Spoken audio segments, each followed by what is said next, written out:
రాష్ట్ర వ్యాప్తంగా వైఎస్ఆర్సీపీ చేపట్టిన కోటి సంతకాల ప్రతులు తాడేపల్లిలోని కేంద్ర కార్యాలయానికి చేరుకున్నాయి. ఈ నేపథ్యంలో కోటి సంతకాల ప్రతులను వైఎస్ఆర్సీపీ స్టేట్ కోఆర్డినేటర్ సజ్జల రామకృష్ణారెడ్డి పరిశీలించారు. జిల్లాల నుంచి వచ్చిన నాయకులతో కోటి సంతకాల సేకరణ గురించి మాట్లాడారు. మెడికల్ కాలేజీల ప్రైవేటీకరణకు వ్యతిరేకంగా ప్రజలు ఉద్యమంలా కోటి సంతకాల సేకరణలో పాల్గొన్నారు అని సజ్జల రామకృష్ణారెడ్డి అన్నారు. రాష్ట్రంలో మా హయాంలో వైఎస్ఆర్సీపీ హయాంలో జగన్మోహన్ రెడ్డి గారు విప్లవాత్మకంగా స్వాతంత్రం తర్వాత ఎప్పుడూ లేని విధంగా ప్రభుత్వ రంగంలో 17 మెడికల్ కళాశాలలు, అలాగే ఆధునిక వైద్యశాలలు, సూపర్ స్పెషాలిటీ, మల్టీ స్పెషాలిటీతో కూడిన దానికి అటాచ్డ్ టీచింగ్ హాస్పిటల్స్ వాటిని ప్లాన్ చేసిన విషయం అందరికీ తెలిసింది. చేయడమే కాదు, మా హయాంలోనే 23కే 5 మెడికల్ కాలేజీలు పూర్తి చేసి అడ్మిషన్లు కూడా మొదలు కావడము, ఇంకొక 2 ఆల్మోస్ట్ అయిపోయి అడ్మిషన్లు మొదలు పెట్టే టైంకు ఎలక్షన్లు రావడంతో అది కుదరలా, పులివెందలా పాడారు. ఇంకో 3 అడ్వాన్స్డ్ దీంట్లో 80% పైగా అయిపోయి మళ్ళీ అధికారంలోకి జగన్మోహన్ రెడ్డి గారు వచ్చింటే ఈ వేళకు అకాడమిక్ ఇయర్ కూడా స్టార్ట్ అయ్యేది. ఆ రోజు ఇన్ని ప్రభుత్వ వైద్య కళాశాలలు, టీచింగ్ హాస్పిటల్స్ ప్రారంభించేటప్పుడు వీటిని ఒకేసారి ప్రభుత్వ రంగంలో ముందు పర్మిషన్లు తెచ్చుకోవడం పెద్ద కష్టం, మెడికల్ కళాశాలకు తెచ్చుకోవడం అంటే.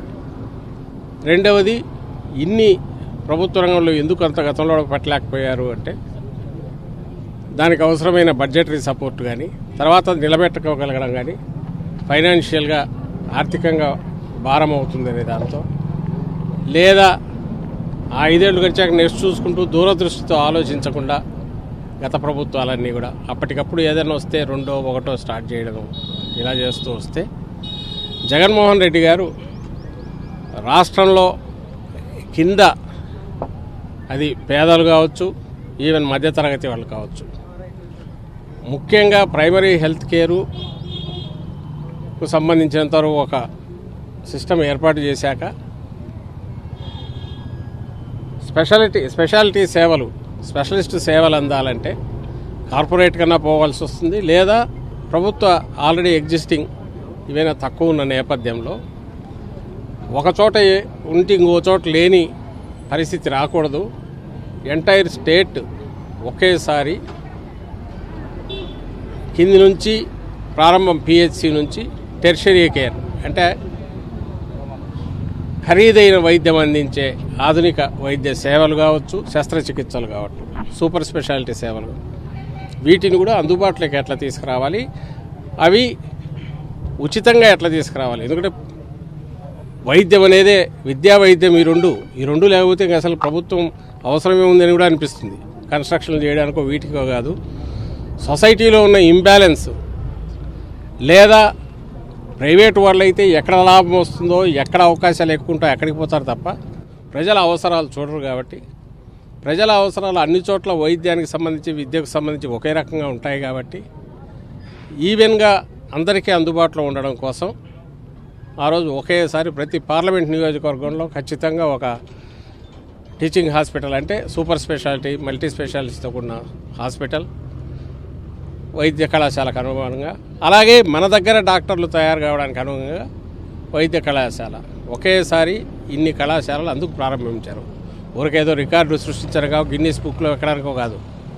ఇది జరిగినప్పుడే ఆయన కలలు కన్నా, జగన్మోహన్ రెడ్డి గారు కలలు కన్నా మన ఫ్యామిలీ డాక్టర్ కాన్సెప్ట్ కానీ, అలాగే ఒక మెడికల్ హబ్ క్రియేట్ అయితే కింద నుంచి టెర్షరీ కేర్ పై వరకు, స్పెషాలిటీ సేవల వరకు పేషెంట్ గురించి పుట్టిన తర్వాత చనిపోయేంత వరకు కూడా రికార్డు మెయింటైన్ చేయడం కానీ, అలాగే ఇప్పుడు టెక్నాలజీ పెరిగింది కాబట్టి టార్గెటెడ్గా ఏదన్నా వాళ్ళకు సంబంధించి ఏ డిసీజెస్ ఉన్నా వాటికి అడ్రస్ చేయడానికి కానీ, సీజనల్ వ్యాధులు లాంటివి రీసెర్చ్లు చేయడానికి కానీ మొత్తం మీద రాష్ట్ర ప్రభుత్వానికి ఒక పట్టు వస్తుంది. అలాగే ఆరోగ్యశ్రీ కింద ఇప్పుడు అవుతున్న ఖర్చు కూడా తగ్గుతుంది. ఎందుకంటే ప్రభుత్వ వైద్యశాలలు వస్తాయి కాబట్టి లాంగ్ రన్లో ఆ ఇండియాలోనే బెస్ట్ స్టేట్ కింద మెడికల్ హబ్కు వైద్య సేవలకు అత్యుత్తమ సేవలు అందించే రాష్ట్రంగా మన రాష్ట్రం ఉంటుంది. పైగా ఇతర రాష్ట్రాలకు కూడా ఇక్కడ నుంచి డాక్టర్లు వెళ్తారు. మన డాక్టర్లు మన దగ్గర తయారవుతారు. పోను పీజీ సీట్లు పెరుగుతాయి, సూపర్ స్పెషాలిటీ సీట్లు పెరుగుతాయి. ఇవన్నీ ఒక విజన్తో స్టార్ట్ చేసింది. దీని వెనక ఊరికేదో ఆషామాషిగా పెట్టేశామా మా 5 ఏళ్లలో అన్నది కాదు. ఇవన్నీ ఉంది కాబట్టి ఆయన సైమల్టేనియస్గా కింద పిహెచ్సిలను స్ట్రెంగ్తన్ చేశారు జగన్మోహన్ రెడ్డి గారు.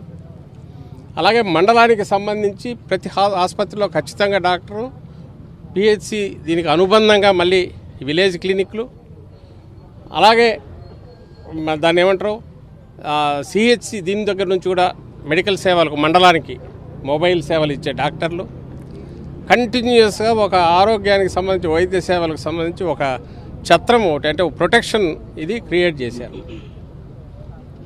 మీ అందరికీ తెలుసు అప్పుడు ఫ్యామిలీ డాక్టర్ దీని కింద మెడికల్ సేవలు కూడా ఆధునిక సేవలు అందించడానికి, అలాగే కింద ఉన్న పిహెచ్సిలో ఉన్న రికార్డును సూపర్ స్పెషాలిటీ మనకున్న టీచింగ్ హాస్పిటల్కు అనుసంధానం చేస్తూ కూడా పేషెంట్ ప్రొఫైల్ కూడా తయారు చేయడం కూడా మొదలుపెట్టాము.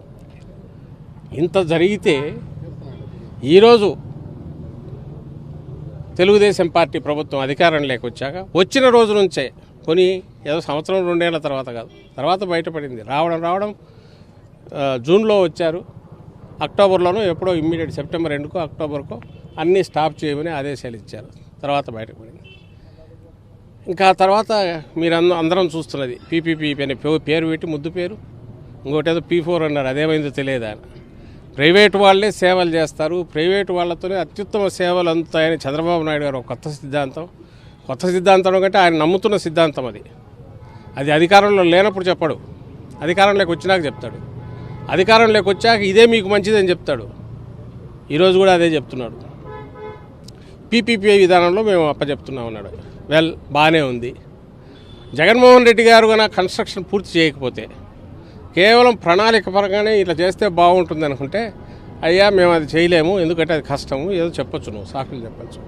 నీకు 5 కాలేజీలు పూర్తి చేశాడుగా, అడ్మిషన్లు జరిగాయి, కంటిన్యూస్ నడుస్తున్నాయి.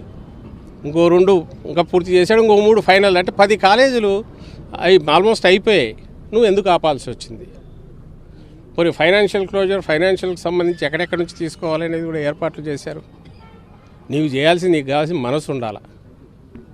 ఆ మనసు ఈయనకు లేదు. దానివల్ల ఏం చేశాడు, పీపీఐపీ అనేది అత్యుత్తమమైంది అని అంటున్నాడు. ఈరోజు కూడా దాని మీద మాట్లాడినట్టున్నాడు ఆయన వచ్చేసి.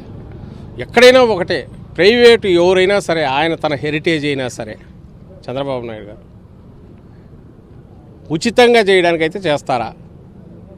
నిజంగా చేసేవాళ్ళు ఎవరన్నా ధర్మాత్ములు ఉంటే, వాళ్ళ డీప్ పాకెట్స్ అంటే కావాల్సినంత ఆస్తుల్ని బాగా సంపాదించి సర్ప్లస్ ఉంటే పెట్టేవి ఉన్నాయి, చారిటీ హాస్పిటల్స్ ఉన్నాయి, పెద్దవి కూడా ఉన్నాయి. బట్ వాళ్ళు సొంతంగా పెడుతున్నారు. నీ హాస్పిటల్ మేనేజ్మెంటో లేక అక్కడ వచ్చి అడ్మినిస్ట్రేషన్ చూసుకోవడం అవుట్ సోర్సింగ్ లాగానో వచ్చి, ఒక హౌస్ కీపింగ్ కదా అవుట్ సోర్సింగ్ వచ్చినట్టు ఎవరు చేయట్లా. ఇంకెవరు వస్తారంటే వాడు రూపాయి పెట్టకుండా, లేదా రూపాయి పెట్టి 10 రూపాయలు ఎట్లా, 20 రూపాయలు ఎట్లా, 50 రూపాయలు ఎట్లా సంపాదించాలనేది వస్తారు. స్కామ్ అది, మామూలు ఇది కాదు ఇప్పుడు ఏం చేస్తున్నది. ఇది దాన్ని తను ఏదైనా చెప్పచ్చు చంద్రబాబు నాయుడు గారు దీనికి సంబంధించి. మళ్ళీ ఈరోజు కూడా అదే అంటున్నాడు.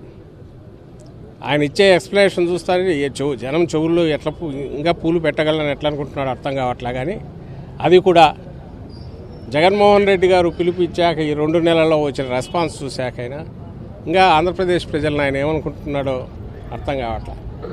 1,000 సంతకాలకు పిలుపు ఇచ్చి అక్టోబర్లో ఇస్తే ప్రతి ఒక్కరికి తెలుసు, విత్ రికార్డు అందరికీ తెలుసు, జనం లేకపోతే ఎట్ట స్పందన వస్తుందని.